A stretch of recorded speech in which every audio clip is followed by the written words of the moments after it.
Ocean के digital platform पर मैं हूं आपके साथ साक्षी पांडे। आपको बता दें कि प्रधानमंत्री नरेंद्र मोदी ने आतंकवादी घटनाओं को लेकर पहले भी पाकिस्तान के खिलाफ एक बार सर्जिकल स्ट्राइक और एक बार एयर स्ट्राइक कराई है, लेकिन ऐसी खबरें आ रही हैं कि जल्द ही वो अधिकृत कश्मीर POK को वापस लेने के लिए सेना को हरी झंडी दिखाने वाले हैं। जी हां, आपने बिल्कुल सही सुना, POK को वापस लेने के लिए अब नरेंद्र मोदी शायद कोई नई रणनीति बना रहे हैं। ये सवाल रक्षा मंत्री राजनाथ सिंह के बयान से चर्चा में आया है। जी हां, ये सवाल अब खड़े हो रहे हैं जब से राजनाथ सिंह ने अपनी जम्मू कश्मीर दौरे में जनसभा को संबोधित करते हुए बयान दिया है।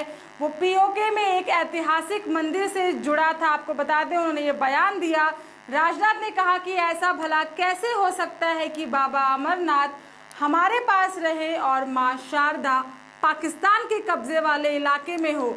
इस बात के बाद से ये कहा जा रहा है कि जब से ये बात कही गई है राजनाथ सिंह के द्वारा, शायद अब नरेंद्र मोदी और भाजपा की सरकार कोई ऐसी प्लानिंग कर रही है जिसके बाद से POK को भी वापस लिया जा सकता है। जी हाँ, अगर ऐसा है तो फिर इसका मतलब POK को वापस लेने के लिए प्रधानमंत्री कोई बड़ा एक्शन लेने जा रहे हैं, क्योंकि मोदी ने पहले भी कई ऐसे बड़े निर्णय अपने कार्यकाल में लिए हैं। आपको बता दें कि जम्मू कश्मीर को विशेष राज्य का दर्जा देने वाले आर्टिकल 370 को हटाने की मांग पिछले कई दशकों से, जैसे कि हमने देखा था, कि चल रही थी। बीजेपी ने कई बार इसे अपने घोषणा पत्र का हिस्सा भी बनाया था और कहा था कि वो अगर सत्ता में आते हैं तो जम्मू कश्मीर से आर्टिकल 370 को हटाया जाएगा। इसके बाद से 2014 में भाजपा की सत्ता में सरकार आने के बाद से इसको लेकर काम भी शुरू हो गया था और 5 अगस्त 2019 में हमने देखा कि सरकार ने ऐलान किया था कि आर्टिकल 370 को खत्म किया जाएगा और खत्म किया जा रहा है। बताएं कि फैसले से ठीक पहले तमाम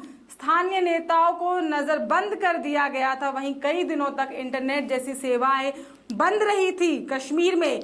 ये सरकार का काफी बड़ा और चौंकाने वाला फैसला था, जिसे लेकर खूब हंगामा भी हुआ, लेकिन मोदी सरकार अपने फैसले पर टिकी रही और उसे पूरा कर दिखाया। इसके बाद से अब ये कहा जा रहा है कि मोदी जिस तरह से कहते हैं वही करते हैं। इसको लेकर अब ये कहा जा रहा है कि अब POK को भी वापस लेने के लिए मोदी बड़ा एक्शन ले सकते हैं। चलिए अब आप ये भी जान लीजिए कि भारत और खासकर कश्मीरी पंडितों के लिए मां शारदा का मंदिर आखिरकार इतना अहम क्यों है।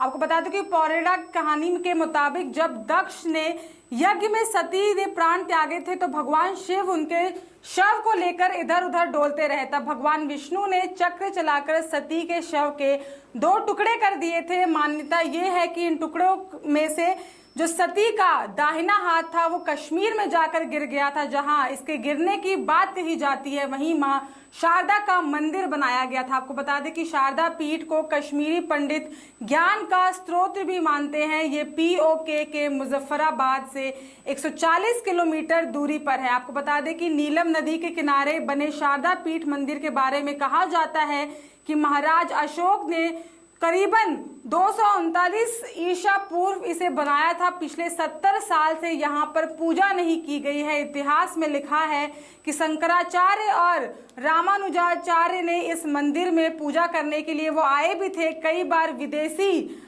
आक्रांताओं ने इस मंदिर को तोड़ने की कोशिश भी की है, कई बार उसे तोड़ा भी गया है। और 19वीं सदी में जम्मू कश्मीर के तत्कालीन शासक महाराज गुलाब सिंह ने आखिरी बार इस मंदिर की मरम्मत कराई थी। आखिरी बार जो रिनोवेशन का काम हुआ था वो गुलाब सिंह जी के द्वारा हुआ था। अब ऐसा माना जा रहा है कि PM POK को भी अपने हथियाने के लिए साजिश रच रहे हैं, क्योंकि ऐसा कहा जा रहा है कि जो मां शारदा का मंदिर है वो कश्मीरी पंडितों के लिए, वो हिंदुस्तानियों के लिए बहुत अहम है। और अगर अमरनाथ बाबा का मंदिर हमारे पास हो सकता है तो फिर मां शारदा का क्यों नहीं हो सकता। आपको बता दें कि मोदी सरकार के सत्ता में आने के बाद से बड़े आतंकी हमले हो चुके हैं। उन्होंने पाकिस्तान को लेकर काफी सबक सिखाने का काम किया है। 18 सितंबर 2016 का दिन हम भूल नहीं सकते कि सुबह आतंकी भारतीय सेना के कैंप में घुसे और सोते हुए जवानों पर जिस तरह से हमला बोल दिया था। इस आतंकी हमले में 19 जवान शहीद हो गए थे और कई घायल भी हुए थे। हमले को लेकर पूरे देश भर में गुस्सा था, लेकिन किसी को भी ये नहीं पता था कि अगले 10 दिन में इस हमले का बदला ले लिया जाएगा। उरी का बदला लेने के लिए भारतीय जवानों ने पाक अधिकृत कश्मीर यानी पीओके में घुसकर आतंकियों को निशाना बनाया था। यहाँ मौजूद तमाम आतंकियों को तबाह कर दिया था। साथ ही करीब 40 से ज्यादा आतंकी इस हमले में मारे गए थे। इस फैसले ने मोदी सरकार का कद और ऊंचा करने में काम किया था और सरकार की जमकर इस मामले में तारीफ हुई थी। और अब ऐसा कहा जा रहा है कि इसके बाद से अगर पीओके को भी अपने दायरे में अगर प्रधानमंत्री मोदी ले लेते हैं तो फिर से एक बार कहीं ना कहीं उनकर जमकर तारीफ होगी। आपको बता दें कि इसी के साथ बालाकोट एयर स्ट्राइक भी नरेंद्र मोदी ने कराया था। 2016 की ही वो बात है। 2016 की तरह ही 2019 में भी भारतीय सेना के जवानों पर बड़ा आतंकी हमला हुआ था।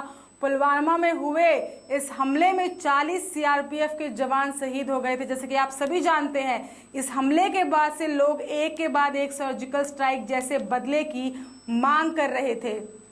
तभी 26 फरवरी की सुबह भारतीय वायुसेना के फाइटर्स जेट ने पीओके में घुसकर बमबारी कर दी थी। बालाकोट में आतंकी ठिकानों को निशाना बनाया गया था। इस हमले की पाकिस्तान को कानो कान खबर तक नहीं लगी थी। आपको बताया जा रहा था कि हमले में कई आतंकी मारे गए थे। इसके बाद से पाकिस्तान के फाइटर जेट भी भारतीय सीमा में घुस आए थे, जिन्हें भारतीय वायुसेना ने खदेड़ दिया था। हालांकि इस दौरान भारतीय वायुसेना के पायलट विंग कमांडर अभिनंदन को प्लेन क्रैश हो गया था और वो पाकिस्तान सीमा में चले गए थे। कुछ दिनों तक बंदी बनाने के बाद से उन्हें छोड़ा गया था। वो वाकया आप सभी को पता है किस तरह से, तब ये बड़ी खबर थी उस समय की और आपने देखा था किस तरह से अभिनंदन को काफी दिनों के बाद से छोड़ा गया था। लेकिन अब सवाल खड़े हो रहे हैं, जब से जम्मू कश्मीर दौरे के बाद से राजनाथ सिंह ने ये बड़ा बयान दिया है कि अगर भोले बाबा हमारे पास हैं तो माँ सरस्वती उनके पास रहे, ये कैसे हो सकता है, ये संभव नहीं है। तो इसी के बाद से अब लोग ये सवाल खड़े कर रहे हैं कि क्या माँ शारदा भी अब हमारे भारतीयों के और कश्मीरियों के पास होंगी? क्या जो पीओके की जमीन है उसे नरेंद्र मोदी जल्दी जल्दी हरी झंडी दिखा सकते हैं भारतीय सेना की? आपकी क्या राय है? आपको क्या लगता है कि प्रधानमंत्री नरेंद्र मोदी को अब इसके लिए भी तैयारी कर लेनी चाहिए? आप अपनी कमेंट बॉक्स में हमें राय बता सकते हैं। ज्यादा से ज्यादा इस वीडियो को लाइक करिएगा, शेयर करिएगा और देखते रहिएगा द न्यूज ओशियन।